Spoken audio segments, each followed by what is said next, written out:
अस्सलाम students. Next हमारा topic है वेक्टर प्रोडक्ट और क्रॉस प्रोडक्ट। जब आप वेक्टर को वेक्टर के साथ मल्टीप्लाई करें और जो रिजल्टेंट आए वो भी एक वेक्टर क्वांटिटी ही आए तो ऐसा प्रोडक्ट जो है वो क्या कहलाता है? वेक्टर प्रोडक्ट और क्रॉस प्रोडक्ट। ठीक है, तो क्रॉस इसलिए कि जब आप ए को बी के साथ मल्टीप्लाई करते हैं तो आप दोनों के दरमियान में क्रॉस की अलामत डालते हैं जो कि मल्टीप्लाई को शो करता है, इसलिए इसको क्रॉस प्रोडक्ट जो है वो कहा जाता है। ठीक है, तो ये सबसे पहले आपने इसकी लिखनी है डेफिनेशन और फिर इसको फार्मूला जो है वो इसका बताना है। ठीक है, फार्मूले में A cross B is equal to A B sine of theta. इसमें जो ए बी है वो ए और बी वेक्टर की मैग्नीट्यूड है, थीटा इन दोनों के दरमियान एंगल है, और जो एन यूनिट वेक्टर है ये एक्चुअली उस थर्ड वेक्टर की डायरेक्शन को शो करता है जो इन दोनों वेक्टर को मल्टीप्लाई करने के बाद जो है वो आपके पास आता है। जाहिर सी बात है, वेक्टर है तो उसकी कोई ना कोई डायरेक्शन होगी, और वेक्टर को आप जब रिप्रेजेंट करते हैं तो कैसे आप उसको लिखते हैं कि पहले उसकी मैग्नीट्यूड आती है, साथ उसका यूनिट वेक्टर जो है वो आता है। ठीक है, जो कि उसकी डायरेक्शन के बारे में बता रहा होता है। फॉर एग्जांपल हमारे पास ए वेक्टर है, आप जो है वो उसको लिखती हैं 2i, तो ये 2 उसकी मैग्नीट्यूड है, ये i यूनिट वेक्टर उसकी डायरेक्शन को शो करता है, क्योंकि i एक्स एक्सिस के लिए स्पेसिफिक है तो इसलिए इसकी डायरेक्शन एक्स एक्सिस की तरफ होगी। तो यहाँ पे ये जो n यूनिट वेक्टर है ये एक्चुअली उस थर्ड वेक्टर की डायरेक्शन को रिप्रेजेंट करता है जो a क्रॉस b के नतीजे में हमारे पास आता है। ठीक है, तो यहाँ पे अब आप जो है वो हम देखेंगे कि इसको ग्राफिकली रिप्रेजेंटेशन कैसे करते हैं। एक वेक्टर जो है ये हमारे पास है, बी ये है। जब आप इन दोनों को मल्टीप्लाई करेंगी तो जो थर्ड वेक्टर होगा वो इन दोनों के ऊपर जो है वो परपेंडिकुलर होगा। ठीक है, फॉर एग्जांपल एक वेक्टर ये है आपके पास और एक वेक्टर ये है, सिंपल।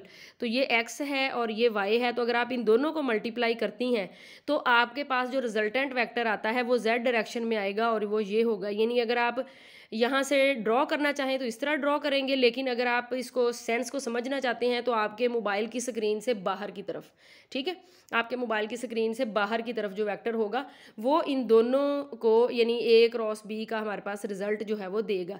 तो दोनों वेक्टर एक दूसरे के परपेंडिकुलर और थर्ड वेक्टर जो है वो उसके परपेंडिकुलर, तो ये होता है क्रॉस प्रोडक्ट। ठीक है, तो इसमें इसकी डायरेक्शन को फाइंड आउट किया जा सकता है राइट हैंड रूल से, यानी राइट हैंड रूल से आप डायरेक्शन को फाइंड आउट कर सकते हैं। तो ये देखिए राइट हैंड रूल में आपको जो थंब जो है वो, अगर आप राइट हैंड रूल ऐसे अपनी मुट्ठी को इस तरह से कर्ल करें कि आपकी जो फिंगर है वो हथेली की तरफ जो है वो मुड़े, तो एक वेक्टर जो है वो इधर का होगा और एक ये जो हथेली वाला वेक्टर है ये होगा। अगर आप इसको इस तरफ जो है वो ऐसे, जब आप हथेली को ऐसे मुट्ठी बंद करेंगे तो आपकी उंगलियां आपकी हथेली की तरफ आएंगी, तो इन दोनों के दरमियान जो एंगल बनेगा वो थीटा होगा, और आपका जो थंब इंडिकेट करेगा वो आपकी तरफ होगा ना, आउटवर्ड ऊपर की तरफ, वो इंडिकेट करेगा इन दोनों वेक्टर के नतीजे में बनने वाले वेक्टर को। तो यहाँ से राइट हैंड रूल की मदद से आप इसको समझ सकते हैं। यहाँ पे आप ए को बी के साथ मल्टीप्लाई कर रहे हैं, इसलिए मैंने आपको कहा कि ए उंगलियों को आपने हथेली की तरफ जो है वो मोड़ना है, यानी उंगलियों को हथेली की तरफ, तो ए बी की तरफ। ठीक है, ए को बी के साथ आप मल्टीप्लाई कर रही होंगी, तो यहाँ पे ये वाला जो वेक्टर है ये थर्ड वेक्टर आपके रिजल्टेंट वेक्टर को जाहिर करेगा। ठीक है, तो ये हो गया राइट हैंड रूल से इसका जो आप ये कह लें कि रिजल्टेंट वेक्टर की डायरेक्शन फाइंड आउट करने का तरीका। ठीक है, उसके बाद हमने देखनी है इसकी एग्जांपल। तो इसकी एग्जांपल में हमारे पास आ जाता है torque, tau is equal to r cross F. Torque जो है वो भी एक वेक्टर है, आर भी एक वेक्टर है और एफ फोर्स भी एक वेक्टर है। तो यानी ये जो तीनों जो है वो वेक्टर है, यानी आर को आप एफ के साथ मल्टीप्लाई करते हैं तो रिजल्टेंट क्या आता है? टॉर्क, जो कि एक वेक्टर है। तो इस तरह से ये वेक्टर प्रोडक्ट की जो एग्जांपल है वो है। ठीक है, उसके बाद जो है वो एंगुलर मोमेंटम में एल एंगुलर मोमेंटम है, आर जो है वो आपका पोजीशन वेक्टर है और पी जो है वो आपका लीनियर मोमेंटम है। दीज आर टू वेक्टर्स, तो इनका जो थर्ड होगा वो भी एक वेक्टर होगा। ठीक है, तो इस तरह से ये दोनों जो है वो आप इसकी एग्जाम्पल में दे सकते हैं। उसके बाद नेक्स्ट आ जाता है हमारे पास इसकी करैक्टरिस्टिक्स। करैक्टरिस्टिक्स में पहली जैसे हमने डॉट प्रोडक्ट में पढ़ी थी कि ए क्रॉस बी का जो रिज़ल्ट है वो क्या बी क्रॉस ए के बराबर आता है। तो बच्चों याद रखें, इसमें जो रिजल्टेंट आना है ना वो एक वेक्टर आना है। जब आप ए को बी के साथ मल्टीप्लाई करेंगे तो जो वेक्टर आएगा क्या उसकी डायरेक्शन, जो आप बी को ए के साथ मल्टीप्लाई करेंगे क्या उसकी डायरेक्शन के बराबर होगी या उसी डायरेक्शन में होगा तभी कम्यूट करेगा। तो ऐसा जो है वो नहीं होता। तो इसमें ऊपर बी जो है वो हम देख सकते हैं, यहाँ पे अगर आप ए को बी के साथ मल्टीप्लाई करते हैं तो एन वेक्टर ऊपर की तरफ है, यहाँ पे आप b को a की तरफ मल्टीप्लाई करते हैं तो n वेक्टर जो है वो नीचे को चला गया, पहले वो पॉजिटिव y एक्सिस में था, अब वो नेगेटिव y में चला गया, पहले पॉजिटिव y में था अब नेगेटिव y में चला गया। तो आप ये कह सकते हैं कि ये a cross b cross a के बराबर नहीं है, ठीक है। तो ये दोनों फिगर्स जो है वो आपको बताएंगी। आप अपने राइट हैंड से भी देख सकते हैं, जैसे आपने पहले अंगूठे को ऊपर की तरफ रखा था और उंगलियों को मोड़ा था, इसी तरह से अब जब आप दोबारा से रिवर्स करेंगे इसको तो आपका अंगूठा नीचे की तरफ जो है वो चला जाएगा। इट मीन रिजल्टेंट का जो डायरेक्शन होगी वो उलट हो जाएगी, रिवर्स हो जाएगी। तो इस तरह से हम ये कह सकते हैं कि a cross b cross a के बराबर जो है वो नहीं है, बल्कि a क्रॉस b अगर c के बराबर है तो a cross b cross a minus c के बराबर है, ठीक है। एक पॉजिटिव में पहले जा रही थी अब नेगेटिव में जा रहा है, ये वाली दोनों फिगर जो है वो इसको रिप्रेजेंट कर रही हैं, ठीक है। तो इस तरह से हम ये कह सकते हैं कि जो वेक्टर प्रोडक्ट है ये नॉन कम्यूटेटिव होता है। हम ये कह सकते हैं कि a cross b is not equal to b cross a, ठीक है। तो ये जो है वो हम कह सकते हैं। उसके बाद नेक्स्ट जो है वो हमारे पास आ जाती है इसकी करैक्टरिस्टिक्स हमारे पास आ जाती हैं। हमने इसको देखना है कि जब परपेंडिकुलर हो तो क्या होता है, पैरेलल वेक्टर हो तो क्या होता है, एंटी पैरेलल हो तो क्या होता है, ठीक है। तो सबसे पहले आ जाता है हमारे पास अगर म्यूचुअली परपेंडिकुलर वेक्टर हो तो म्यूचुअली परपेंडिकुलर वेक्टर ड्रॉ इस तरह से होते हैं और इनके दरमियान थीटा जो है वो क्या होता है 90। अब यहाँ पे बच्चों आपने याद रखना है कि साइन 90 जो है वो 1 के बराबर होता है, यानी मैक्सिमम रिजल्ट देता है, ये आपने ज़हन में रखना है। तो हमारे पास आ गया अगर थीटा 90 है तो साइन 90, तो n जो है वो उसकी यूनिट वेक्टर को शो करेगा, आपने लाजमी साथ लिखना है। अक्सर बच्चे जो हैं वो ए बी साइन थीटा लिख देते हैं लेकिन साथ n नहीं लिखते। याद रखें ए बी साइन थीटा उसकी मैग्नीट्यूड है, जो n है वो उस वेक्टर की डायरेक्शन को रिप्रेजेंट करता हुआ यूनिट वेक्टर है। तो अगर आप नहीं लिखेंगे तो आपकी मिस्टेक होगी और आपके मार्क्स जो है वो कट जाएंगे, ठीक है। और आप समझते हैं बस n ही नहीं लिखा था, n जो है वो बहुत इंपॉर्टेंट है तो आपने इसको मिस नहीं करना। तो आपका रिजल्ट जो है वो ये आ गया a cross b is equal to A b n. A b magnitude जो भी पुट करेंगे वो आ जाएगी और n जो है वो फिर जो रिजल्टेंट वेक्टर होगा उसकी डायरेक्शन के लिए होगा। तो इसलिए आपके पास जो है वो मैक्सिमम रिजल्ट आता है, परपेंडिकुलर वेक्टर के लिए मैक्सिमम रिजल्ट आता है, ठीक है। इसमें मैं थोड़ा सा एक और तरीके से भी आपको समझाना चाहूँगी, जैसे हमने जैसे फॉर एग्जांपल ये हमारे पास ए वेक्टर है और हमारे पास बी वेक्टर जो है वो ये है, हमने इसका क्रॉस प्रोडक्ट लेना है तो अगेन हम बी के कंपोनेंट ड्रॉ करेंगे। तो बी का ये वाला कंपोनेंट जो है वो बी एक्स कहलाएगा और ये वाला कंपोनेंट जो है वो बी वाई कहलाएगा। अब हमारे पास जो है वो जैसे ये जो साइन थीटा यहाँ पे बन रहा है जिसको हमने साइन 90 कह दिया है, एक्चुअली ये उस दूसरे वेक्टर का परपेंडिकुलर कंपोनेंट होगा जो ए वेक्टर के परपेंडिकुलर होगा। तो यहाँ पे आप देखें, आप a को bx के साथ मल्टीप्लाई करेंगी या a को by के साथ मल्टीप्लाई करेंगी तो क्रॉस प्रोडक्ट आए। तो अब बच्चों आपने याद रखना है कि आपने क्या करना है कि आपने क्रॉस प्रोडक्ट के लिए जो परपेंडिकुलर होगा वो लेना है। तो परपेंडिकुलर कंपोनेंट ये वाला है, ये तो पैरेलल कंपोनेंट है, तो परपेंडिकुलर कंपोनेंट ये और बी वाई जो है वो किसके बराबर होता है, बी साइन ऑफ थीटा के बराबर।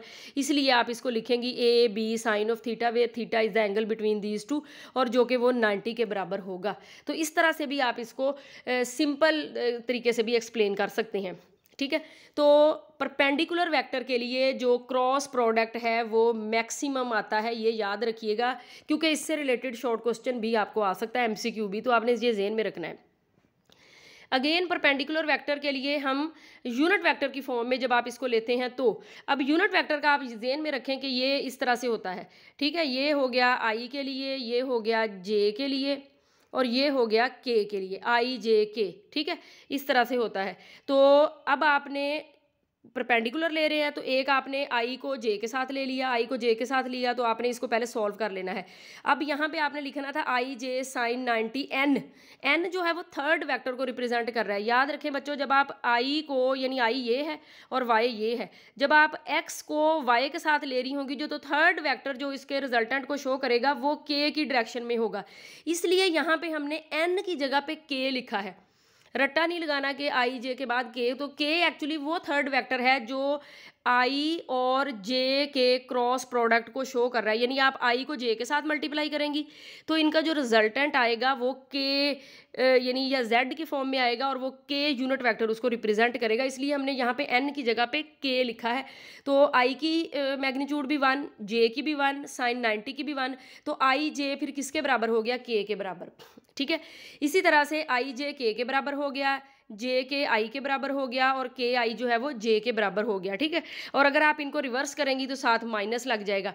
अब इसको याद रखने का सिंपल तरीका ये है कि आप इधर जो है वो आई बनाती हैं, इधर जे के बना लें, इधर आई बना लें, सॉरी इधर जे बना लें, इधर के, और आप इनको ऐसे जो है वो चलाएं, ऐसे ऐसे ऐसे चलाएंगी तो इट मीन्स क्या होगा, आई को जे के साथ किया तो तीसरा बच गया के, तो आई को जे के साथ किया तो के आ गया। उसके बाद आपने जे को के साथ किया तो तीसरा क्या बच गया, आई, तो जे को के साथ किया तो जवाब आई आ गया। उसके बाद थर्ड जो है वो के को आई के साथ किया तो तीसरा बच गया जे, तो आपने जे जो है वो लिख दिया।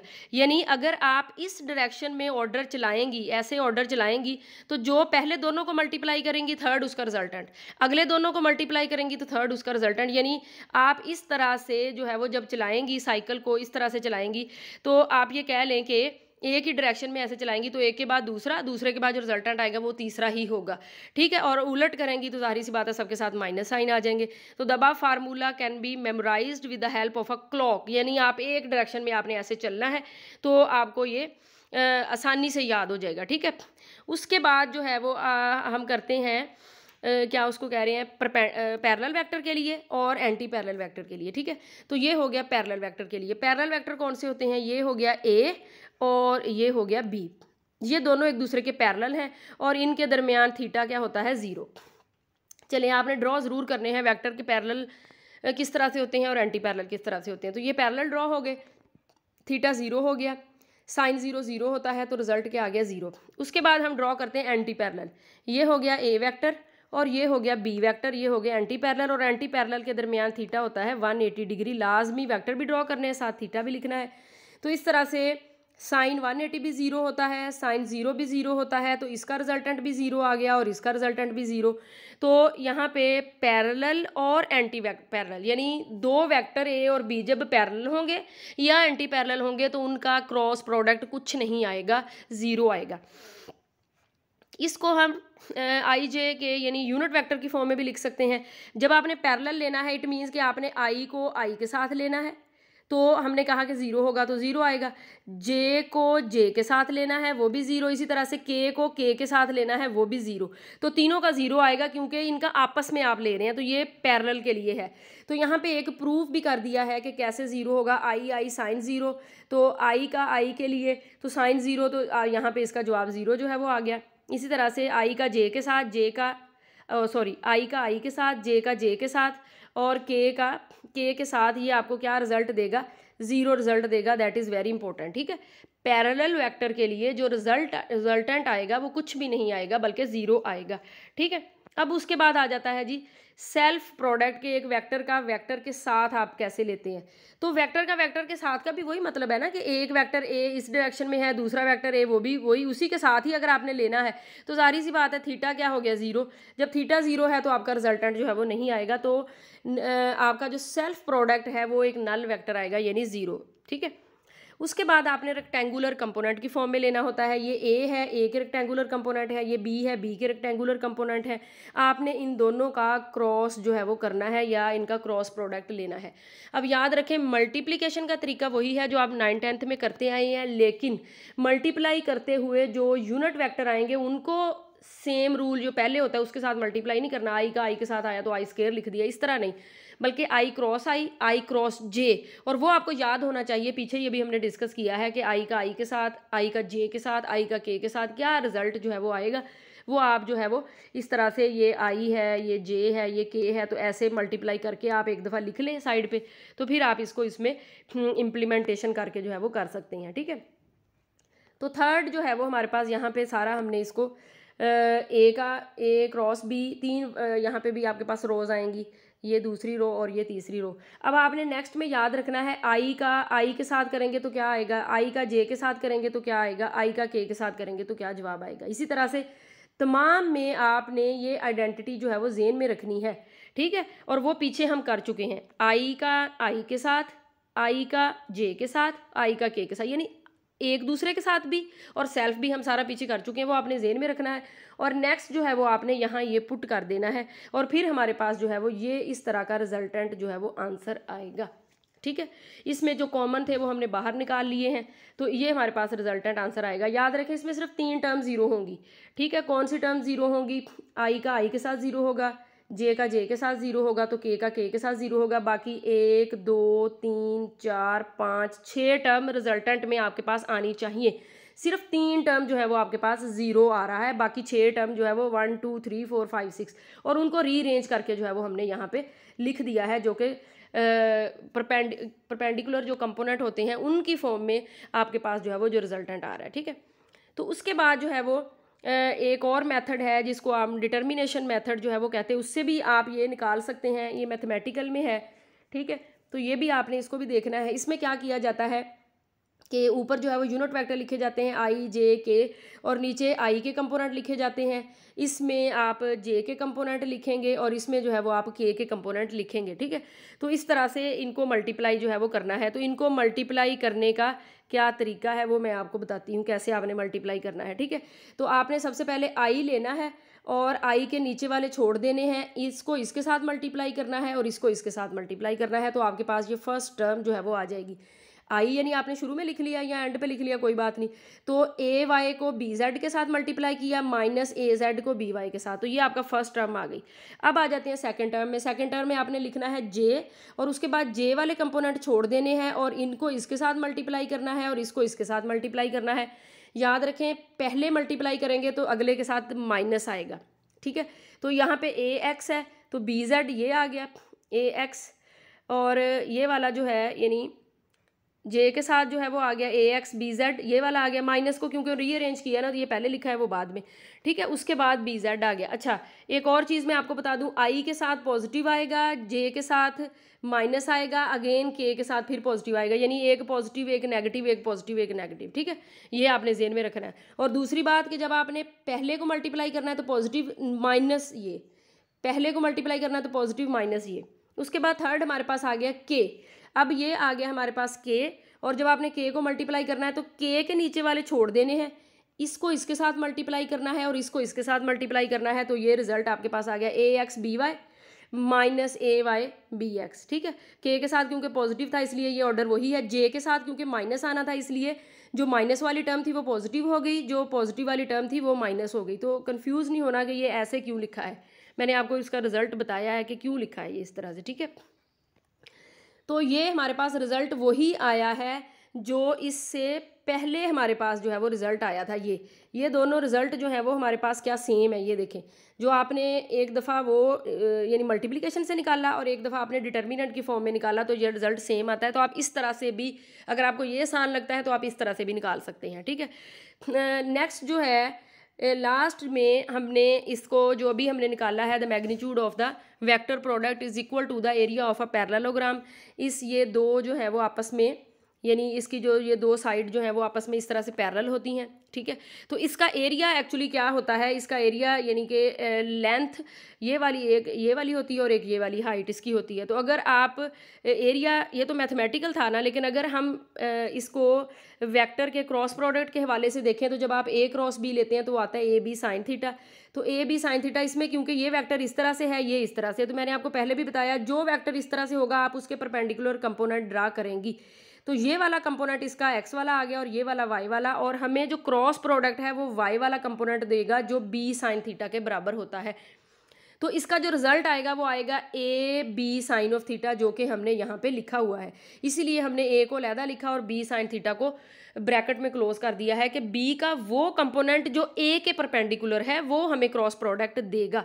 तो बी का ये वाला कंपोनेंट जो है वो ए के परपेंडिकुलर है, और ये एक्चुअली क्या है, ये इसका जो है वो समझे आल्टीट्यूड है, और ये ओ आर, ये जिसको हमने ए वेक्टर से रिप्रेजेंट किया है, ये इसकी लेंथ है। ठीक है, और ये इसका एरिया जो है वो भी यही होता है। तो इसी तरह से जो इसका रिजल्टेंट आता है वो इसका जो एरिया होता है उसके बराबर है। तो इसलिए हम इसको एरिया ऑफ द पैरेललोग्राम भी कह सकते हैं कि यानी क्रॉस प्रोडक्ट का जो रिजल्ट आता है वो एक एरिया ऑफ द पैरेललोग्राम के बराबर होता है। ठीक है, तो क्रॉस प्रोडक्ट से रिलेटेड जो शॉर्ट क्वेश्चन टाइप आ सकते हैं कि क्रॉस प्रोडक्ट कब मैक्सिमम होता है, परपेंडिकुलर के लिए मैक्सिमम रिजल्ट देता है, मिनिमम कब देता है, या ज़ीरो जब पैरेलल वेक्टर्स हों। और एक और बात कि ए क्रॉस बी सिर्फ उसी सूरत में बी क्रॉस ए के बराबर हो सकता है जब दोनों वेक्टर्स जो हैं वो एक दूसरे के या तो पैरेलल हो, यानी रिजल्ट ज़ीरो आए, या एंटी पैरेलल हो तब भी ज़ीरो रिजल्ट आता है। तो ये इस सूरत में जो है वो इसका बराबर हो सकता है। ये इस तरह के शॉर्ट क्वेश्चन या एमसीक्यू आ सकते हैं। दोनों वेक्टर के दरमियान एंगल के बारे में आपसे पूछा जा सकता है कि क्या एंगल होगा तो मैक्सिमम आएगा, क्या एंगल होगा तो मिनिमम, थीटा 0 होगा तो मिनिमम आएगा, थीटा 180 होगा तो भी मिनिमम आएगा, और थीटा 90 होगा तो मैक्सिमम आएगा। तो इस तरह से रिलेटेड क्वेश्चंस जो है वो आपको पेपर में आ सकते हैं। तो इसीलिए आपने इसको जो है वो कॉन्सेप्ट अपना इसके बारे में क्लियर करना है, ठीक है। कोई क्वेश्चन हो तो फिर आप पूछ सकते हैं। अल्लाह हाफिज़।